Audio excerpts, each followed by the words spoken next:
عورت کچھ کپڑے سسرال لے جائے تو کیا وہ بھی جہیز ہوگا؟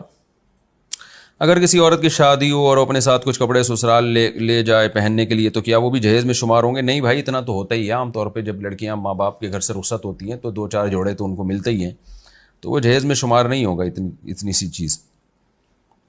ویسے ہونا تو یہ چاہیے کہ سارا کچھ لڑکا ہی انتظام کرے، جتنے بھی کپڑے ہیں نا وہ اس کی اب امانت ہے. وہ بولے بھائی اب میں خود سارے لباس کپڑے وغیرہ ارینج کروں گا. غیر مسلم کو صدقہ کرنا، کیا غیر مسلم کو صدقہ دیا جا سکتا ہے؟ عثمان غنی چائنا سے.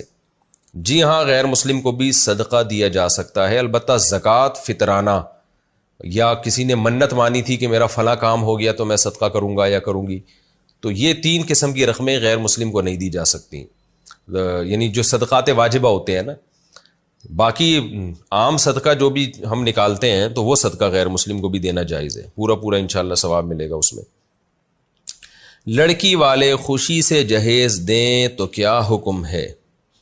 لڑکی والوں سے جہیز لینا کیسا ہے جبکہ لڑکی والے کہیں کہ ہم خوشی سے دے رہے ہیں؟ محمد عثمان کراچی سے. سارے لڑکی والے یہی کہہ رہے ہوتے ہیں کہ ہم خوشی سے دے رہے ہیں، لیکن جب بچی پیدا ہوتی ہے تو باپ کی پیشانیوں پہ، غریب باپ کی پیشانیوں پہ اسی وقت سے بل آ جاتا ہے کہ یار اس کے لیے میں نے کتنا جہیز تیار کرنا ہے. تو یہ خوشی وشی اوپر کی ہوتی ہے، اس وقت تو شاید ہوتی ہوگی.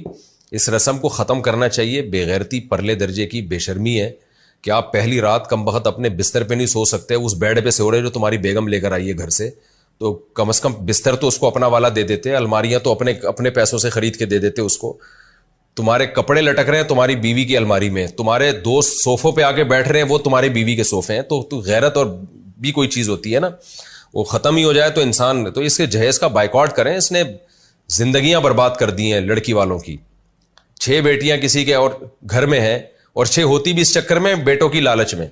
فیملی پلاننگ والوں نے کہہ دیا نا 2 بچے ہی اچھے، تو اب 2 لڑکے ہو گئے تو ٹھیک ہے، یا 1 لڑکا 1 لڑکی ہو گیا تو بھی ٹھیک ہے. اب جس کے لڑکا ہی نہیں ہو رہا تو وہ لڑکے کی لالچ میں 6 بیٹیاں پیدا ہو جاتی ہیں. تو فیملی پلاننگ والوں نے بھی الو بنایا ہوا ہے، اس کی وجہ سے بھی یہ سارا گروتھ ریشو خراب ہو گیا ہے. تو لڑکیوں کی شادیاں ویسے ہی نہیں ہو رہی، اوپر سے جہیزوں کی لعنتیں ہیں. تو سارے خوشی کر کے ایک طوفان بدتمیزی کھڑا کیا ہوا ہے. تو اس لیے اس کا بائیکاٹ کرنا چاہیے. تو لڑکی والوں کو بتا دیں کہ بھائی دیکھو ہم نے پہلے سے فرنیچر لے کے ڈال دیا ہے. میری تو آپ کو پتہ ہے الحمدللہ بہت دفعہ شادی ہوئی ہے، تو جب بھی میں شادی ہوئی ہے تو میں نے فرنیچر پہلے لے کے ڈال دیا گھر میں. لڑکی کی گھر والوں کو دکھا دیا کہ جو ہے نا بھائی دیکھ لو یہ پہلے سے فرنیچر ہے، اب کہاں اس میں تھوپو گے کہاں اپنا جو سامان لا کے. تو پھر بھی کوئی دے رہا ہے تو اب زبردستی تو آپ نہیں منع کر سکتے کسی کو.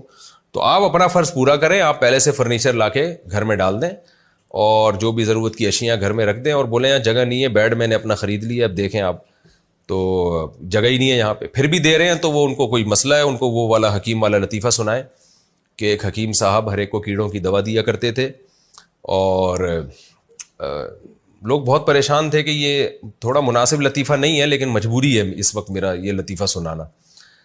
تو یہ جو سوسائٹی ہے نا اس کو یہ لطیفہ ہی اس پہ فٹ آتا ہے. تو ایک حکیم صاحب کی عادت تھی، ہر ایک کو کیڑوں کی دوا دیا کرتے تھے. لوگ کہتے تھے یار جو بھی مسئلہ ہو کیڑوں کی دوائی دیتے ہیں، پتہ نہیں کیا. انہوں نے کہا بھائی یہ کیڑوں کی وجہ سے ہی ایسا ہو رہا ہے. تو ایک دن ایک آدمی درخت پہ چڑھا، نیچے گرا، ٹانگ ٹوٹ گئی. لوگ حکیم صاحب کے پاس لے کر گئے، حکیم صاحب نے کیڑوں کی دوا دی. لوگوں نے کہا ٹانگ ٹوٹی ہے، اس کا کیڑوں سے کیا تعلق تھا؟ حکیم صاحب نے کہا کیڑا تھا تبھی تو چڑھا تھا نا درخت پہ، آرام سے بیٹھا رہتا. تو یہی والا جو مسئلہ ہے نا ہماری سوسائٹی کے ساتھ ہے کہ سمجھا کے تھک گئے. بھائی جہیز کی رسم کو ختم کرو، یہ عذاب ہے قوم پر. ایک یہ ہندوؤں سے آیا ہے، یہ مسلم کلچر نہیں ہے. عرب تیل کے کنوؤں کے مالک ہوتے ہیں، آج بھی جہیز کا لین دین نہیں ہے. آپ جنوبی اور شمالی وزیرستان جاؤ جہاں انگریزوں نے حکومت نہیں کی، وہاں آج بھی جہیز نہیں ہے. تو یہ تو جب ہم مسلم قوم غیر مسلموں کے ساتھ رہی ہے تو یہ غیر مسلموں سے آئی ہے یہ لعنت ہمارے یہاں، یہ ہمارا اپنا کلچر نہیں ہے. تو اس لعنت کا بائیکاٹ کریں نا آپ. یہ خوشی کرتے ہی اتنا تو بڑھ گیا. کون یہ کہتا ہے کہ میں خوشی سے نہیں دے رہا؟ بہت سے خوشی سے دے بھی رہے ہوتے ہیں، لیکن غلط چیز ہے تو اس کا بائیکاٹ کریں نا آپ. آپ نے اپنی بیٹی کو تحفہ دینا ہے، رخصت ہونے دیں. شوہر کا سارا خرچہ ہوگا، آپ کے داماد کا خرچہ ہوگا. جب رخصتی ہو جائے گی تو آپ بیٹی کو چیک دے دیں، 20 لاکھ کا، 30 لاکھ کا، 1 کروڑ کا، 10 کروڑ کا چیک دے دیں کہ بیٹا یہ تمہارے پیسے ہیں، یہ میں تمہیں گفٹ دینا چاہتا ہوں. زندگی بھر کبھی بھی کسی چیز کی ضرورت ہو تو خرید لینا.